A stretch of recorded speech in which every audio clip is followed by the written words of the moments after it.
Hi, my name is Madison Green. I am taking course MSN 572 with Dr. Janice Linton assessment, and it is April 28th, 2024 at 5:30 p.m. and I am going to be recording my head, ears, eyes, nose, and throat assessment of my patient. Before I proceed, I am going to do a 360 live scan of the room. So here's one wall, here's the other wall, like walls, window, here's the ceiling, and then here is the floor going around the table.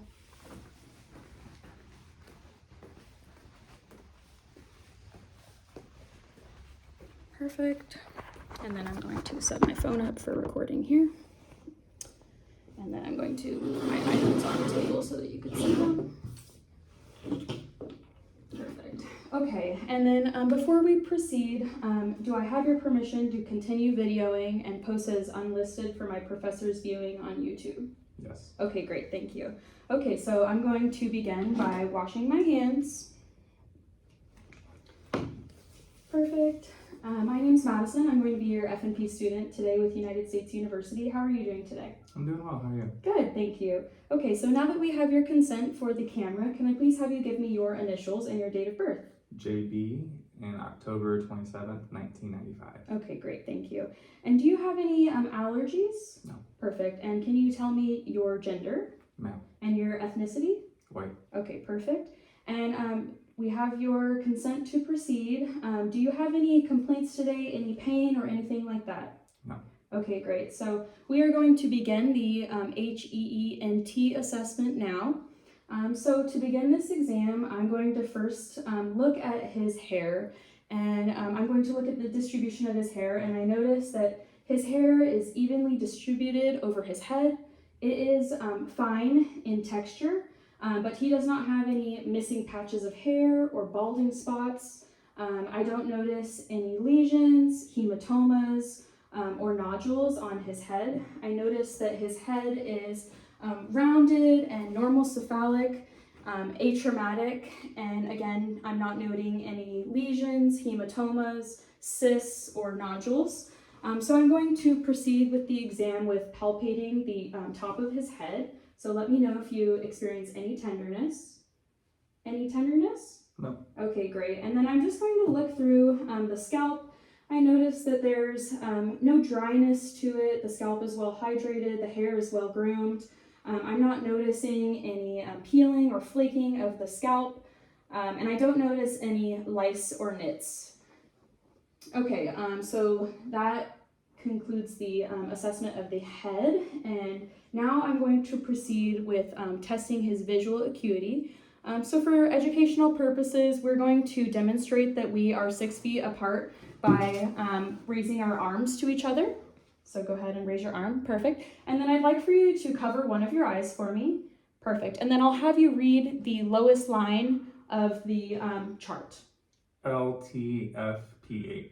Perfect. And do you wear any contact lenses? No. Great, okay, so his right eye visual acuity is 20/20 with uncorrected lenses. Now, same thing, distance apart, going to have you read the lowest line with your left eye. LTFPH. Perfect. So with his left eye, also with no corrective lenses, his visual acuity is 20/20. So now with both eyes, I'm going to have you read the lowest line for me again. LTFPH. Perfect. So both eyes with uncorrected lenses, his visual acuity is 20/20. So after assessing his vision, which is 20/20, I can say that his cranial nerve 2, the optic nerve, is intact. So now I'm going to begin just inspecting his eyes. So I'm noticing that his eyebrows are equal and symmetrical. He doesn't have any missing hair or lesions to his eyebrows. They're symmetrical in his face. I don't notice any drooping of his face on either side, including his eyelids. There's no ptosis. I also note that there is no protrusion of the eye, so there is no bulging of the eye, meaning there's no exophthalmos, which is a normal finding. And then looking at the eyes, I can see that the sclera is white. There's no jaundice or icterus. I noticed there's no intrusion or extropion. And I also noticed that the conjunctiva is pink and moist and that there's no pallor. And again, at the top, I noticed that the conjunctiva is pink and moist and no pallor, indicating that there is no anemia, which is a normal finding. I also noticed there's no injection at the conjunctiva, which is normal. There's no erythema, edema, or swelling of the inner eye. And I also noticed that the lacrimal ducts are medial, and just touching and palpating, I noticed that there's no tenderness to the lacrimal system, meaning that it is intact.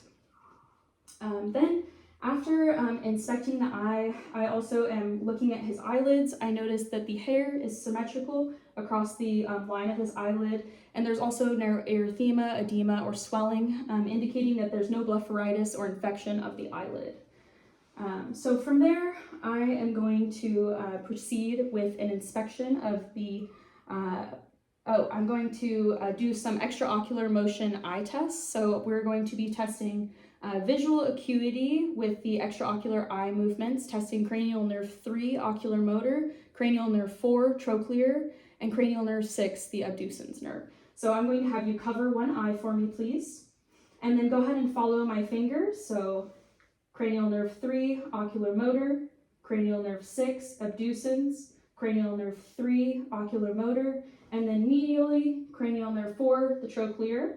So his extraocular motions are intact on the right side, and then go ahead and cover the other eye. We're going to repeat the same exam. So extraocular motor, cranial nerve 3, cranial nerve 6, abducens, extraocular motor, cranial nerve 3, and then medially again, cranial nerve 4, the trochlear nerve. The eye is able to follow with all 6 cardinal gazes. And then from there, I am going to be testing the, I'm going to do a confrontation test, which tests the peripheral visual acuity. So again, I'm going to have you cover one eye for me. And then I'm going to wiggle my fingers on the outside of your eye. I want you to tell me when my fingers come in your vision, okay? Okay, so. No. Perfect? No. Great? No.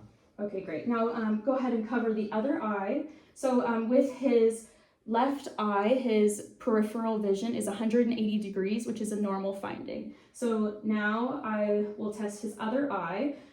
So testing his left eye now for visual acuity with the confrontation test. Tell me when you see. No. Perfect. No. And again. No. Great. So his visual acuity of his left eye is also 180 degrees. So on both sides bilaterally, his visual acuity with the confrontation test is 180 degrees, which is a normal finding. So we did the extraocular movements of the eye. We did the test for visual acuity for your peripheral vision. Now I'm going to check the pupillary reactions with direct and consensual light. So noticing his eyes, I noticed that the iris is blue, the pupils are rounded and symmetrical bilaterally. So using my right hand to examine the right eye, I'm going to take the light from outward to inward, the eye. Great. And while using direct light in the patient's left eye, I noticed that the pupil constricts from 5 millimeters to 3 millimeters, which is a normal finding. And I also saw that when putting direct light into the patient's left eye, that the right eye consensually constricts from 5 millimeters to 3 millimeters, which is a normal finding. And then I'm going to repeat the exam on his right eye. So again, I'm going to place the light directly in the patient's eye, and I noticed that the right pupil constricts from 5 millimeters to 3 millimeters with the light directly in his eye. Also noting that with the light directly in his right eye, that the left eye also constricts consensually from 5 millimeters to 3 millimeters. So now we have checked our pupillary response to light, our extraocular eye movements with the cardinal gazes and with peripheral acuity. So I'm going to continue assessing the eyes by checking for convergence and accommodation. So to check for convergence of the eyes, I'm going to take my finger 50 centimeters from the patient's face and move medially 10 centimeters from his face. And doing so, I'm able to see that his eyes move inwardly, medially, making it cross-eyed, showing that his eyes are able to move medially inward, which is convergence test. Then I'm going to do a test for accommodation. So testing for accommodation, I'm going to have the patient look at my finger, and then I'm going to have you take a look at the wall behind me, and then go ahead again, look at my finger. So the accommodation test is showing that his pupils are able to dilate and constrict. So when the patient is looking away from my finger, I notice that his pupils are dilating to look at a farther object, where when I tell him to look at my finger up close, I notice that his eyes are, his pupils are constricting and the lens is changing, noting that the constriction of the pupils is for nearsighted objects. So those are all normal findings. And then after performing those visual acuity tests, I am also going to inspect the internal structures of the eye. So to check the internal structures of the eye, I'm going to practice safety, and I'm going to come near the patient holding the ophthalmoscope with my one hand. So when I'm looking at the patient's right eye, I'll be using my right hand holding my ophthalmoscope. And I'm going to place my hand on the patient's forehead for safety and for spatial awareness. And then at a 15-degree angle, I'm going to look for the red reflex, which I'm able to note and follow all the way into the internal structure of the eye, because the cornea and the lens are free of opacities and any grayness. So following the red reflex in, I'm able to note that the retina is an orangish red color, which is a normal finding. I'm also able to note the macula and the fovea, which is responsible for clear, crisp colored vision. I also am able to identify the vessels of the eye, noting that the veins are larger than the arteries in the eye. And I am also able to note that the disc to cup ratio is 3:1, which is a normal finding. And then coming around to the patient's left eye, so same thing, left eye, I'll be using my left hand to visualize the internal structures of the eye. So again, using safety, I will use my left hand to see his left eye, turning my light on, and then I'll use my right hand for spatial awareness, getting close to the patient. Again, I note that the cornea and lens is clear and free of opacities. I'm able to see the internal structures of the eye following the red reflex inwards. I'm able to note that the internal structures of the eye include the macula and the fovea, which is responsible for clear, crisp colored vision. I also see that the retina is a reddish orange color, which is a normal finding. And I note that the disc to cup ratio is 3:1, which is a normal finding. So good, your eyes look great.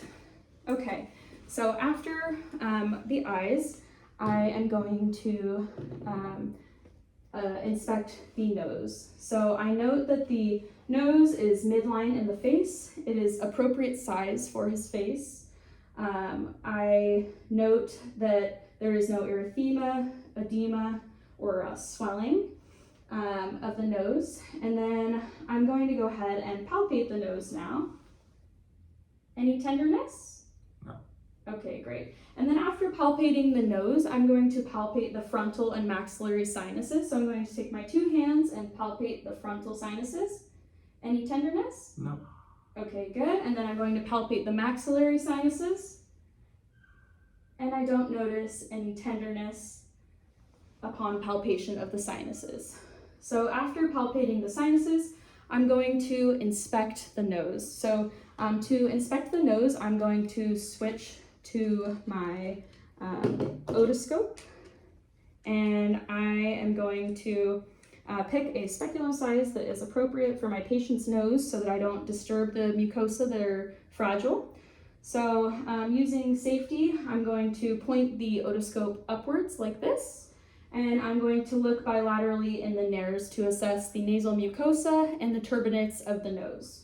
So first, I'm going to note the nasal mucosa is pink.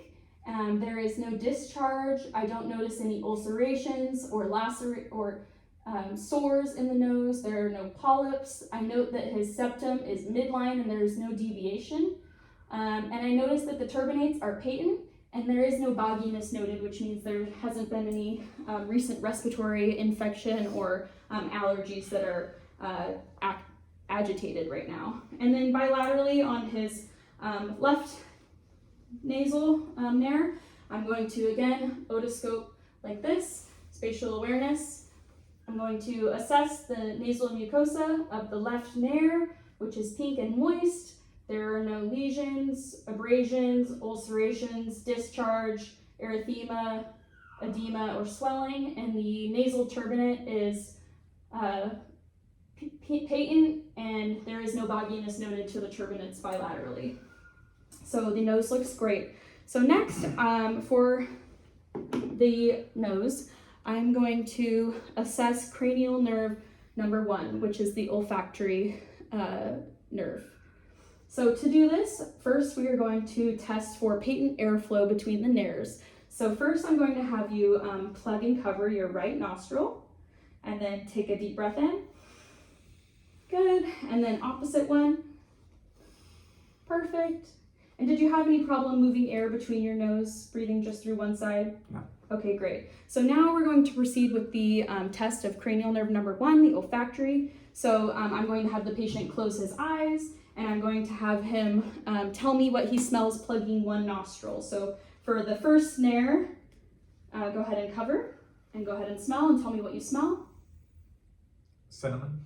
Perfect, and that is correct. The first item was cinnamon. And then we're going to have you smell one more item, so go ahead and cover your opposite nostril. Okay, great, and then I'm going to have him smell this and identify what smell it is. Vanilla. Great, okay, so that one was vanilla, so that means that cranial nerve 1, the olfactory nerve, is intact. So now we have assessed the head, the eyes, and the nose. I'm going to proceed with inspecting the ears. So to inspect the ears first, I am noticing that his ears are symmetrical on each side of his head.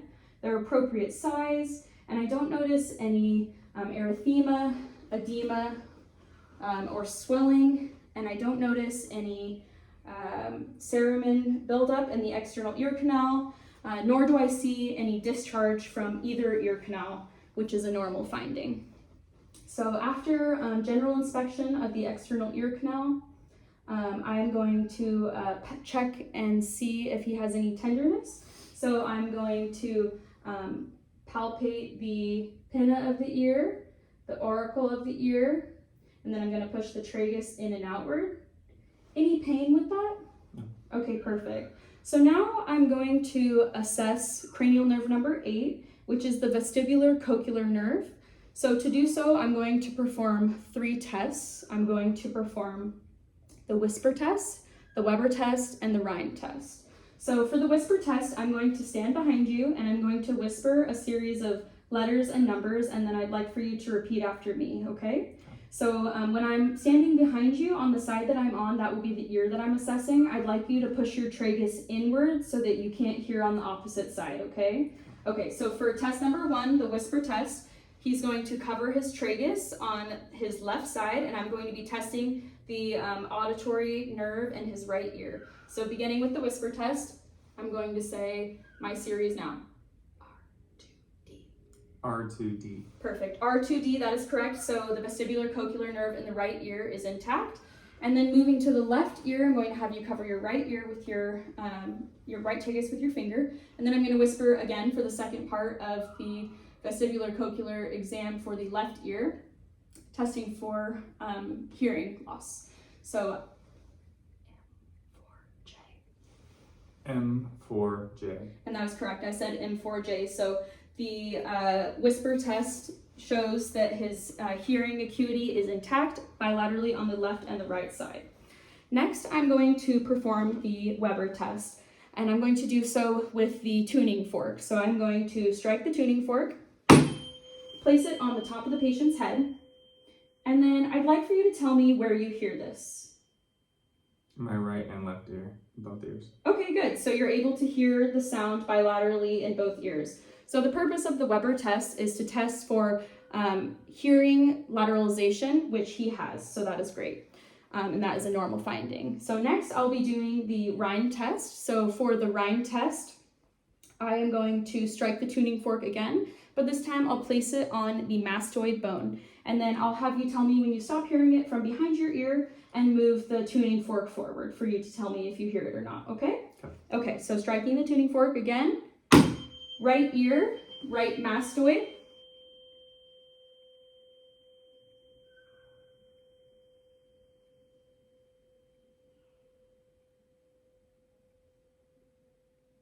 All right. Okay, moving it to the front of the ear. Can you still hear it? Yep. Okay, great. So because he can still hear the tuning fork in the front of his ear, that indicates that air conduction is greater than bone conduction, which is a normal finding. So now I'll repeat the Rhine test on the left ear. Again, I'll strike the tuning fork, placing it on the patient's mastoid bone. Tell me when you stop hearing it.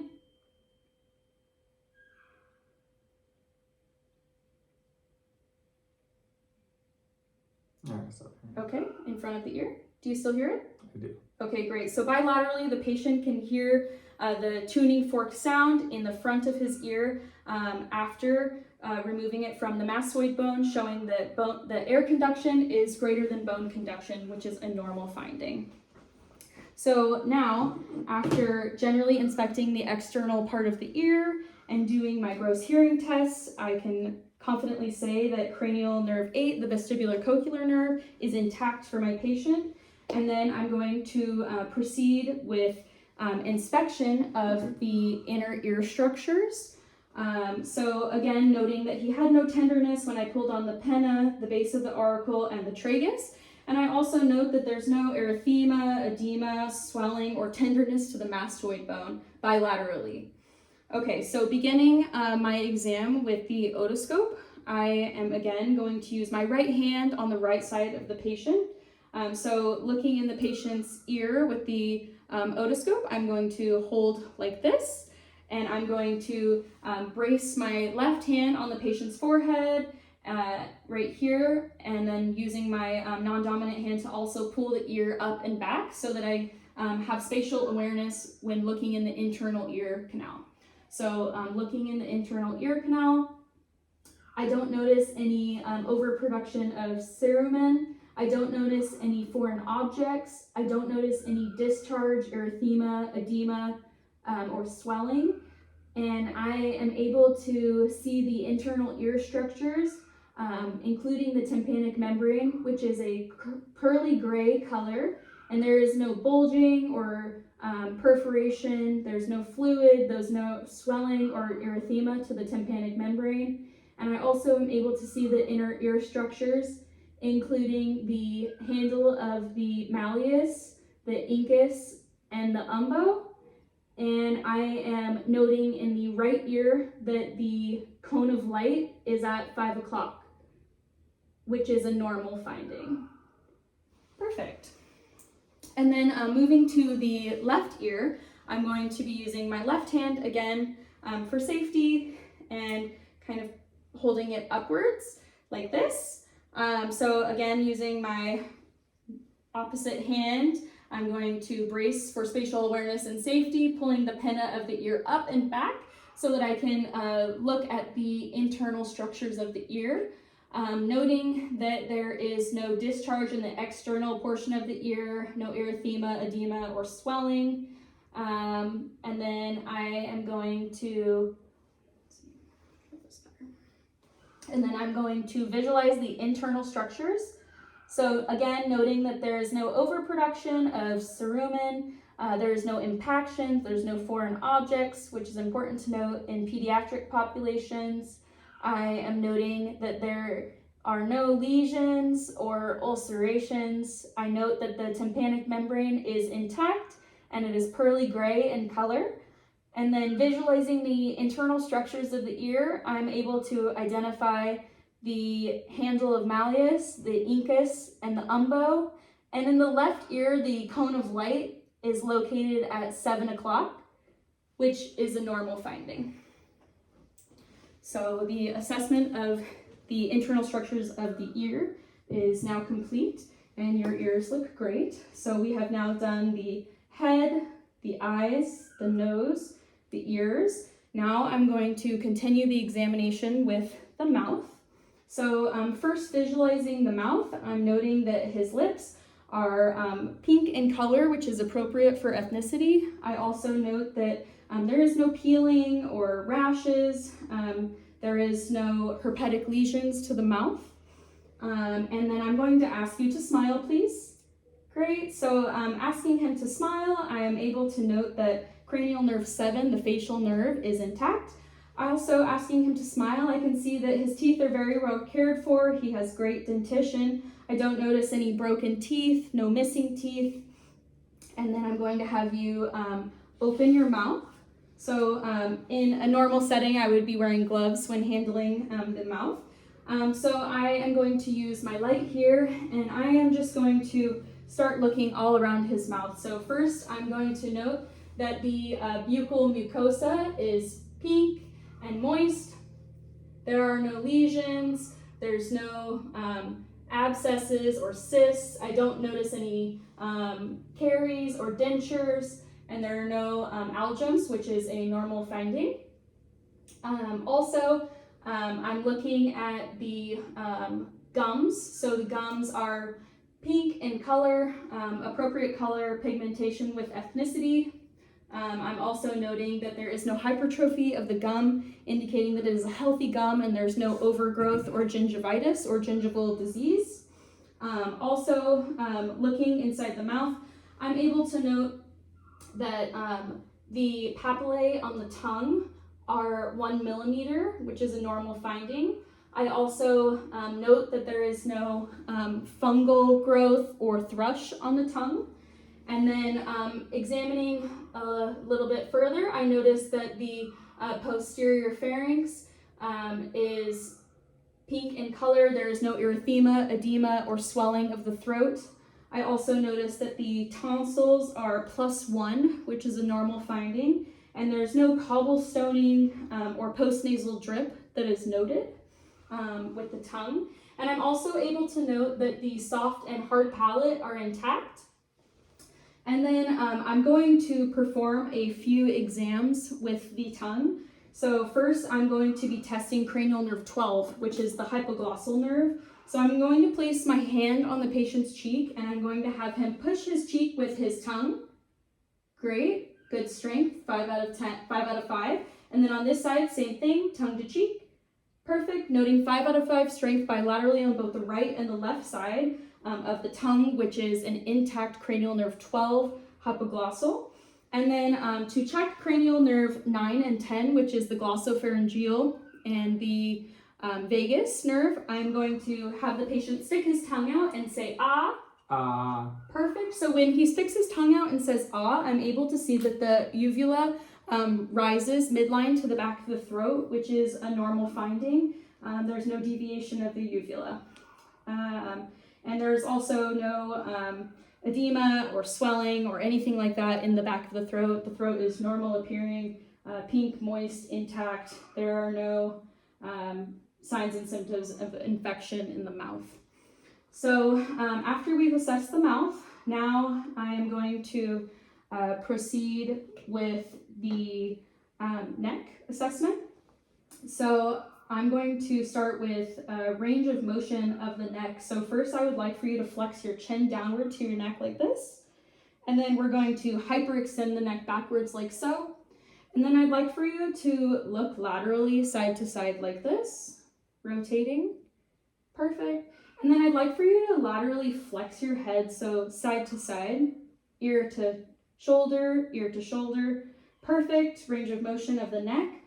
And then I'm also going to assess the spinal accessory nerve. So first I'm going to place my hands on his shoulders, and I'm going to have you shrug your shoulders. Great. So the trapezius muscle is intact, and spinal accessory cranial nerve number 11 is functioning and intact. So a secondary test for testing the spinal accessory muscle, I'm going to place my hand on the patient's cheek, And then I'm going to have him laterally rotate his head that way with resistance. Great. And then that was the left side. So now laterally to the right. Perfect. With resistance, the strength of the sternocleidomastoid muscle is 5 out of 5, which is perfect strength for the muscle, showing that the spinal accessory cranial nerve number 11 is intact.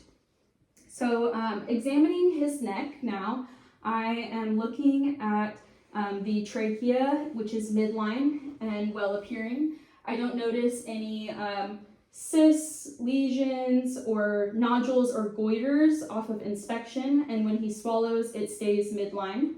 And then from a tangential view from both the right and left side, swallow please. Good, I don't notice any nodules or goiters. And then again from the left side tangential view, I'm going to have you swallow again. Great, and again, I don't notice any cysts, nodules, or goiters to the neck. And then I am going to palpate for the lymph nodes in the head and neck. So I'm going to begin palpation of the lymph nodes with the preauricular lymph nodes. So I'm going to use the balls of the two of my fingers, palpating in a circular motion, preauricular. And I'm noting pea-sized nodules that are freely movable with no tenderness. And then the post-auricular, again, pea-sized, freely movable with no tenderness. And then I'm going to move forward to the anterior cervical, again, freely movable, pea-sized with no tenderness. Then the posterior cervical, pea-sized, movable, and no tenderness noted to the posterior cervical. And then I'm going to do the occipital, the back of the base of the head, occipital lymph nodes, again, pea-sized, freely movable, and no tenderness noted. And then I'm going to be palpating the supraclavicular lymph nodes, which are here. Great, and I don't palpate anything here, which is a normal finding. And then I'm going to palpate the submandibular lymph nodes, which is a normal finding, freely movable, pea-sized, and no tenderness. And the submental at the base of the chin, again, small, pea-sized, freely movable, and no tenderness noted. And then right here while I'm back at the mouth, I realized that I did forget a step in the mouth. So I'm going to have the patient raise his tongue again using my light, and I'm going to inspect the parotid salivary glands and the supramandibular salivary glands, which are intact and there's no erythema, edema, or signs of infection noted. And then from here, I'm going to palpate the structures down the trachea. So I'm going to go behind the patient, and I'm going to place my hands at the submental part of the chin. Palpating downward, I feel the hyoid bone, and then the thyroid cartilage, and then the cricoid cartilage, and then the isthmus of the thyroid, and then the trachea. I'll palpate up to the second ring of the trachea and place my hands symmetrically across the patient's throat. And then I'm going to lean over so I can visualize. I'll have you swallow for me, please. Perfect. And when the patient swallows, I notice that my hands move symmetrically and there is no goiter or nodule upon palpation or when the patient is swallowing. And I'm able to note that there is no asymmetry in the rising of his swallow, which is a normal finding. And then to palpate for the thyroid gland itself, I'm going to, again, find that second tracheal ring. And then I'm going to deviate the trachea to the right and palpate the lateral edges of the thyroid gland, which are smooth, a smooth border, palpable, and no tenderness or abnormal nodules felt. And then again, I'm going to displace the trachea to the left, palpating in a circular motion, noting the lateral edges of the thyroid gland to be normal size, smooth upon palpation, and no tenderness noted, which is a normal finding. Okay, thank you. So now I'm just going to take a moment and go through and make sure that I hit all of my points. So we did check the head, noting that it's atraumatic. We checked the vision and internal structure of the eyes with the extraocular movements, the pupillary response to direct and consensual light. We did the Snell and eye chart test. We did convergence and accommodation. I think that's it for the eyes. And then we also did the spinal accessory tests for cranial nerve 11. We did the cranial nerve 8 tests, the gross hearing tests, and we were able to displace the trachea to palpate the thyroid gland. So I think that's going to conclude our assessment of our head, eyes, ears, nose, and throat today. Thank you so much. Thanks.